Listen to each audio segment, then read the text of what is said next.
ਰੋਟੀ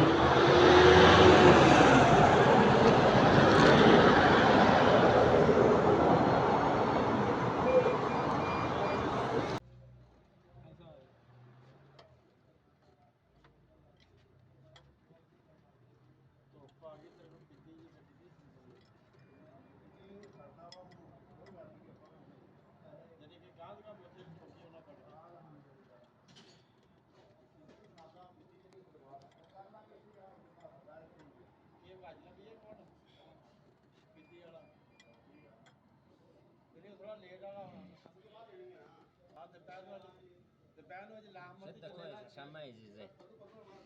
لكن दुकान में लाभ मत चलेगा